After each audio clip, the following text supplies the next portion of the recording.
Professor, this place is incredible. I can't believe it only exists for one night.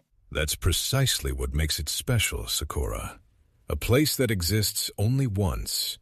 No reservations tomorrow, no reviews to read next week. Just tonight. It feels like the opposite of everything happening in the restaurant industry. Chains, franchises, apps. And yet, this one-night bar is actually a perfect window into what's happening in Japan's izakaya world right now. The industry is transforming, and it's not going the direction most people expect. How so? Let's start with the biggest trend, mergers and acquisitions. Japan's izakaya chains are buying up brands left and right.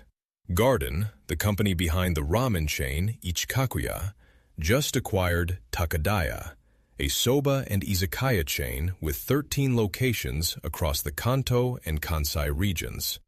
Annual revenue, about $4 million. Garden has completed over 10 acquisitions to date. A ramen company buying a soba-izakaya?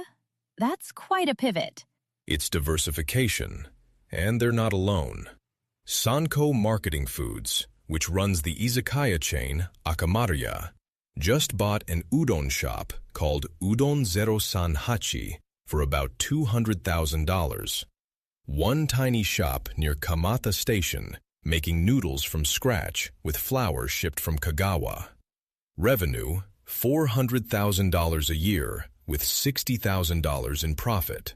Wait, a single udon shop pulling $60,000 in profit? That's impressive. Very. And SANKO's strategy is fascinating. They once ran Tokyo Chikara Meshi, a beef bowl chain with over 130 locations. Now they're down to a single franchise store. This udon acquisition is their first return to everyday dining since COVID. They want to pair it with unused fish from their seafood subsidiary for tempura toppings. So izakaya companies are buying their way into new food categories? Exactly. Create Restaurants Holdings, the group behind Isomaru Suisan, also announced an acquisition of a Western-style restaurant group in Kansai. The logic is the same everywhere. Building customer trust from scratch takes years, but buying a beloved brand gives you that trust instantly. That makes sense. But Professor, if the izakaya market is shrinking, why are these companies spending so aggressively? Because the market is shrinking overall, but pockets within it are booming. And the biggest pocket? Standing bars. Standing bars? Like Tachinomi? Precisely. After COVID, the dense izakaya experience came roaring back. A company called Hikari Food Service launched their first standing bar, Tachinomi Yakiton Daikoku, in 2008. Today they operate about 70 locations, expanding from Nagoya into Tokyo. Each shop is only about 350 square feet. That's tiny. Deliberately tiny. Their entire business model is built on closeness. Staff actively connect strangers, encouraging conversations between customers who've never met. And here's the wild part. They measure this. They have a KPI called Wahaha, Moment of Joy. One moment where strangers become friends through staff facilitation. The daily target? 15 Wahaha per store. And it's tied to employee compensation.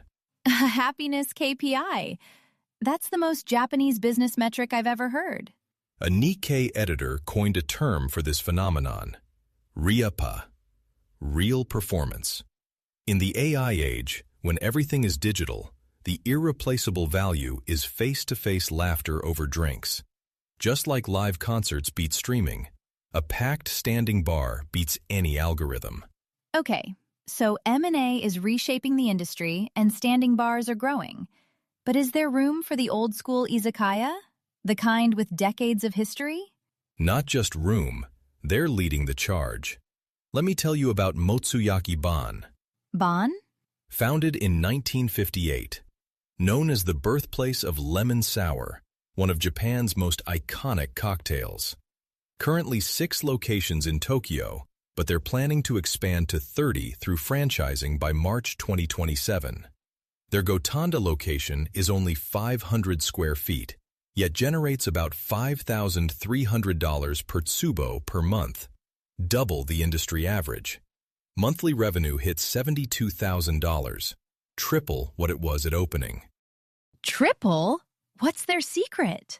Not changing. Seriously. They have about 160 menu items, all unchanged since 1958.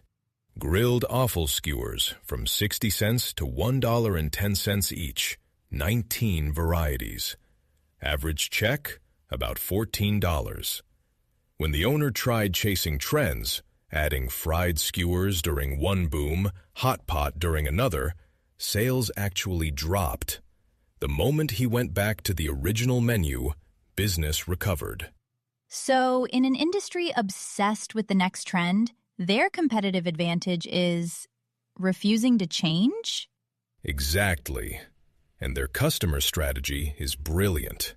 They call it the 3-2-2 formula. 30% of customers are loyal regulars aged 50 to 60. 20% are fan tier, visiting 2 to 3 times a month, and 20% are younger fans being gradually converted. The idea is today's 20-year-olds become tomorrow's 50-year-old regulars. That's a 30-year customer pipeline. And younger customers are drawn to it because it hasn't changed. One 24-year-old customer said, and I quote, "Drinking at a place that hasn't changed in decades feels like a new kind of value. The old becomes the new." That's beautiful. But how do young people even find these places? Great question.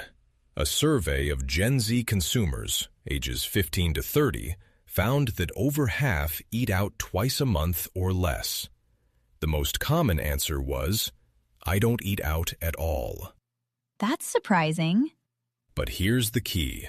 Among those who do eat out at least once a month, 60% search for restaurants beforehand. The top tool? Instagram at 46.5%, followed by X at 29.3%, Google at 27%, and TikTok and YouTube each around 20%. Instagram is the new Tabelog, Japan's most popular restaurant review site. Tabelog still holds at 25%, actually. But the interesting finding is that Gen Z uses multiple platforms, cross-referencing Instagram visuals with Tabelog reviews with Google Maps. And here's the twist. Over half of Gen Z said they don't post about their dining experiences on social media. So they're consumers of food content, not creators? Precisely. They search, save, compare, then visit. For izakaya owners, the implication is clear. You don't need your customers to post about you. You need to be discoverable when they search. Visual storytelling on Instagram isn't optional anymore. It's survival. Professor, this place closes in an hour. No Instagram, no reviews, no franchise plan. Just one night of grilled chicken and good sake under the train tracks. And that's the deepest lesson of all. Whether it's a 68-year-old Motsuyaki joint, a standing bar measuring happiness, or a pop-up that vanishes at midnight, what people crave hasn't changed. Connection, authenticity, a cold drink with someone interesting. The algorithm can't replicate that. No, Sakura, it really can't. You've been listening to Narrative Japan. Until next time, stay curious and keep listening for the whispers beneath Japan's economy.